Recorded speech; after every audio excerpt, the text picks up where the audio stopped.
لیے ایک بہتری کے راستے نکال سکتے ہیں. اور الحمدللہ میں جتنے بھی ویلفیئر کے کام ہیں وہ آگے بھی کرتا رہا ہوں, اور انشاءاللہ آگے میری اب ترجیح ہوگی. اور دوسری میری ترجیح ہوگی کہ میں اپنے فیملی کو 21 سال میں نے پالیٹکس کی ہے, تو اب میں چاہتا ہوں کہ میں باقی کی زندگی اپنی فیملی کو بھی کچھ ٹائم دوں.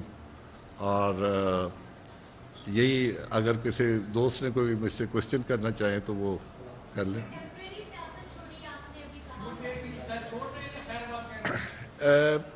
جی فی الحال تو ٹیمپرری میں یہ سمجھتا ہوں جی کہ ٹیمپرری جب تک آدمی زندہ ہے, سیاست جون سی ہے ایک ایسا میں سمجھتا ہوں کہ جز ہے جو کہ پاکستان نہیں پوری دنیا میں جو بندہ بھی انسان ایسوسیٹڈ ہے دنیا کے ساتھ, اس نے کوئی نہ کوئی بھلائی کا کام کرنا ہے اور اسے کرنا چاہیے.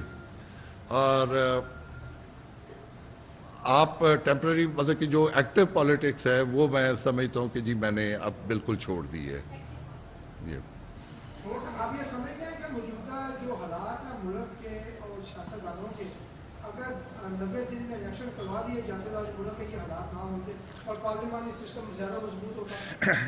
دیکھیں یہ آپ کا جو کوشچن ہے جی کہ اس میں سمجھنے کی بات نہیں ہے, یہ کچھ آئینی تقاضے ہوتے ہیں, اور وہ آئینی تقاضے جو ان سے ہوتے ہیں اس میں, اور اس میں اگر ساری پارٹیز اکٹھی ہوتی تو میں سمجھتا تھا کہ اس کا وے آؤٹ بڑا اچھے طریقے سے نکل سکتا تھا. تو وہ انفارچونیٹلی کوئی ایک دوسرے کو برداشت کرنے کے لیے تیار نہیں تھا. تو جب اس طرح کی سچویشن ہو تو میرا خیال ہے پھر وہ پالیٹکس نہیں ہوتی, وہ پھر بلیم گیم شروع ہو جاتی ہے.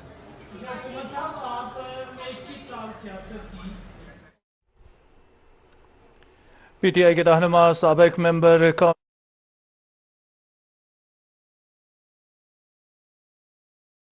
ناظرین آپ کو آگاہ کریں, لاہور میں رضا نصر اللہ نیوز کانفرنس کر رہے تھے جس میں ان کا کہنا تھا کہ سیاست میں برداشت اور تحمل کا ہونا لازمی ہے, ملک و قوم کی بہتری کے لیے ہمیشہ کام کرتا رہوں گا.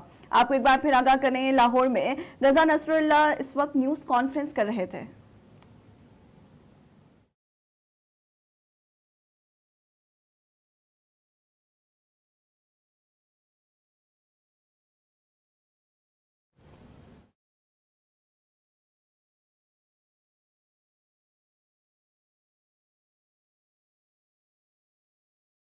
ناظرین آپ کو پھر آگاہ کریں, لاہور میں رضا نصر اللہ نیوز کانفرنس کر رہے تھے جس میں ان کا کہنا تھا کہ سیاست میں برداشت اور تحمل کا ہونا لازمی ہے.